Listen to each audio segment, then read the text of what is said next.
am so bad at this. I don't know why am I so bad. And it is matching with my top. So yeah.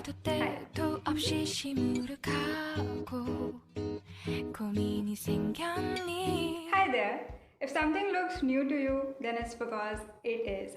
We are literally inverted because when I used to hold books, they used to appear mirrored to you, and I don't want that to happen. Therefore, this is how we will roll from now on. So it's all cool. I love it. And today we will be talking about something really amazing, and that is the whole Percy Jackson series. Now, as you all know, I have recently finished reading the whole series and I have not been able to stop talking about it, about how much I love it and how much I recommend it.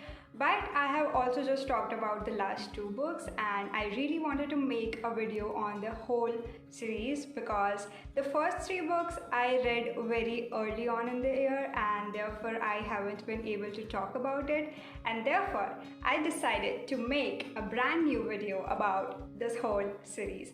So I will just quickly let you know the names of all the books and then we'll get right into the video. So the first book is Percy Jackson and the Lightning Thief. The second book is Percy Jackson and the Sea of Monsters. The third book is Percy Jackson and the Titan's Curse. The fourth book is Percy Jackson and the Battle of Labyrinth. And the last one is Percy Jackson and the Last Olympian. There are 5 books and they are all going to fall, but I'll just take one book at a time, tell you what it is about, and this whole video will be completely spoiler free. So even if you have not watched it, feel free to watch the whole video. There will be no spoilers, and if you like it, don't forget to give me a thumbs up or a comment and let me know what you think about it. So without any further ado, let's get right into the video. So before we discuss the books, let me just give you a brief overview about what the books are about. So basically, Rick Riordan has imagined a world where people like you and me, mere mortals, will live, but there is also this whole new world existing right with us, with all the Greek mythology stuff, be it monsters, be it gods, goddesses, demigods, fates, furies, everything that you can imagine. And when I first heard that, Greek mythology is the basis of it, I was like, it might be boring, because the last time I heard of Greek mythology, I think it was in my history books, and history books are supposedly boring. So I was like, what will be in these books? I don't know. But there was so much hype about it and I was totally in the mood to read it, and I started reading it, and soon after I was halfway through the first book, my friends gifted me the whole series, and that has downright been the best gift of my life, because these books have just been there with me. They have been there in my bad days and they have made me laugh. Everything about the Greek mythology makes the story even more interesting. It fits so well and the concept is so fresh for me, at least, because I have never read anything related to Greek mythology and it is the most interesting thing ever. So basically what happens is Percy Jackson is a 12-year-old kid. He discovers that he is a half god. Now half god basically means that a child who has a mortal parent as well as a godly parent. So that makes a demigod, which is half blood, half human, half god, whatever you want to call it. The children of gods and mortals are very dangerous, supposedly dangerous to the monsters and stuff. So when they are 12 or 13, monsters come, chase them, they want to kill them. So all the demigods are sent to this mysterious camp Half-Blood, where they are trained to fight monsters, where they are trained for sword fighting and a lot of cool stuff. And they are given a quest in each book. So every book is basically a quest, all the adventures that happen with it. And it is just so action packed. It is just so fast paced, and all that adventure, all that action just makes it so much more better. So let's talk about the first book, The Lightning Thief. So this is the first book, so obviously all the characters are introduced, the setting is introduced, we are introduced to what Greek mythology is, because it's for everyone who doesn't know anything about it like me. From the first page itself, it is very, very fast paced. As the title suggests, there is this lightning bolt which has been stolen, and Percy and his friends are basically given this quest to find out who stole it and get it back. There are so many important Greek myths in this one, like the Minotaur is there is Medusa, there is Lotus Casino, and they are very important with respect to the Greek mythology, and we get it all here. So that's really interesting to read about. Honestly, I had no idea about all of that, so it was very new and it was very interesting, and I had so much fun reading it. And I am just going to read the first page to you to let you know how fast paced it is, and then I dare you not to continue reading it after that, because the first page was everything for me. Right when I read the first page, I was pulled into the story, and then I just could not stop. So I will just read it out to you, and then you decide if you have to read it or not. You have to. Okay, I have the first page. The title of the chapter is I Accidentally Vaporized My Pre-Algebra Teacher. Yes, that's the title. And I am just going to read the first paragraph, and then you can decide if you want to read it or not. I am not going to say anything. So this is how it goes. Look, I didn't want to be a half-blood. If you're reading this because you think you might be one, my advice is close this book right now. Believe whatever lie your mom or dad told you about your birth and try to lead a normal life. Being a half-blood is dangerous. It's scary. Most of the time, it gets you killed in painful, nasty ways. If you're a normal kid, reading this because you think it's fiction, great, read on. I envy you for being able to believe that none of this ever happened. But if you recognize yourself in these pages, if you feel something stirring inside, stop reading immediately. You might be one of us, and once you know that, it's only a matter of time before they sense it too, and they will come for you. Don't say I didn't warn you. That, ladies and gentlemen, is the first paragraph of the Percy Jackson series. And right when I read it, I felt that adrenaline rush, and it has been like that for the rest of the 5 books. Talking about the second book, I literally have zero idea what happened in it because I read it so long ago, and I have literally the worst memory possible. I read books and I forget it. I mean, what's even the point? But I do remember some moments from it. Those moments I could not talk about because they are like spoilers, so I will not try to attempt. But most of this book happens on the sea. A lot of stuff happens on the Princess Andromeda, which is like the ship on which the enemy army is, reforming. I think that's everything I remember from it. I do not think that it was my favorite in any way, because many people say that this was their favorite, but maybe it was.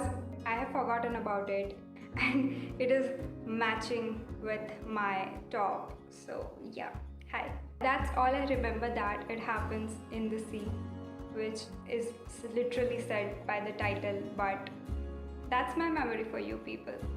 That's it. The third one is The Titan's Curse. Reading this book was a whole different experience because while reading it, I got into a reading slump. But that's not because of this book. That's just because at that time I was really looking for something else, and this is not what I was looking for.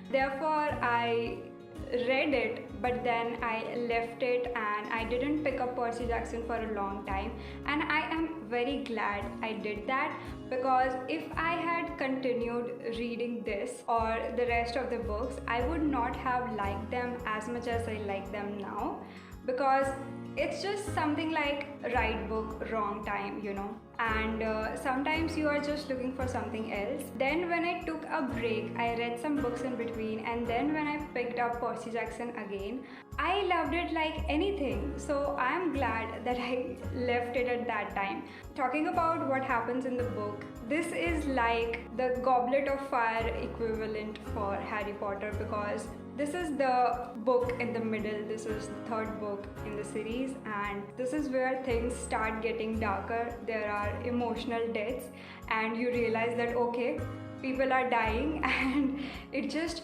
hits you that okay, Rick Riordan can kill anyone and you will have to deal with it. And there were some very painful deaths in this one. Things just got so darker, and we were introduced with some amazing characters like Thalia, Zoe Nightshade. They were two amazing characters. We were introduced to hunters, and I think with this book, the third, fourth, and fifth book are just jam-packed with stuff. There is a lot happening and all of it makes sense. We are not confused as to what is happening, why is it happening. No, everything makes sense, and that is literally the best thing about Percy Jackson, that we get a feeling of completeness, a feeling of satisfaction, and that's what I need when I start reading a book. It is just amazing. I think this was one of the most painful books. I think it made me cry as well. And some things just impacted me so much from this book. Yeah, I did get into a reading slump, but it was definitely not because of this book. It was just right book, wrong time. The fourth book is The Battle of Labyrinth, and I have talked about it before as well, and I absolutely thought that this is going to be my favorite in the whole series, and I still think that maybe this is my favorite, but I'm really confused in the fourth and fifth book. I don't know which one is my favorite, but this was such an amazing book. The concept of labyrinth and everything that happened with it was just mind-blowing. It's a genius concept. You can start anywhere and get out anywhere, and so much could be done with just that single concept. I think it was absolutely genius. All the mystery surrounding this book, this book absolutely held my breath. The mystery of Daedalus, the mystery of who Quintus was, and everything, it literally gave me goosebumps. Important characters were introduced in this book. Rachel Elizabeth Dare, who turns out to become such an important part of the whole series. Nico D'Angelo, Bianca, everything, so much happens in this book, and the whole concept, the whole mystery, it all fit very perfectly. And then there was things going on with Percy and Annabeth also, and it was amazing to watch, even though they were fighting, but I loved it anyway. This might be my favorite. I am so confused between the fourth and fifth book, but yeah, one of the best books in the series, hands down one of the best ones. And now the last one. There was definitely a lot of fighting in this one, but even with all the fighting, as I have said, there were no dull moments. There were some amazing chemistry, some amazing friendships, some sacrifices, obviously a lot of great humor, a lot of crying. I think I cried in this one as well. I think I cried in the last three books. Not that much, but yeah, a little, because it was coming to an end, and then there were deaths as well, which was painful because some of the main characters were lost. I think overall it was a very nice ending. I was completely satisfied. I loved it. The whole series is such a fun ride, it is a joy ride, and I think everybody needs to read these books once in a while, because what happens is there are some books that when you're having a bad day, those books can be the source of happiness in your life, and this has happened with me. Anytime I'm having a bad day, if I'm reading Percy Jackson, it will absolutely make me laugh. There were so many moments when I was clutching this book and laughing like an idiot, because Rick Riordan's humor is just so subtle, He doesn't have to go very out of the way to make you laugh. Just the way that he writes stuff, just the way that things are happening, just the way he makes his characters, they are amazing, they are adorable, they are totally lovable, and they are also very, very funny. So yeah, those were all my thoughts about the first Percy Jackson series. I hope you really enjoyed watching this video. Let me know which is your favorite book in the series. I am really confused between the fourth and fifth. I cannot decide, and I am not going to decide. You tell me which is your favorite book, what was your favorite moment in the whole series, and let's just fangirl about Percy Jackson, because why not? If you like this video, please do not forget to leave a comment or give a thumbs up, share it with people who you think would also love it, and I will see you very, very soon with another video. Until then, take care, stay safe, and lots of love.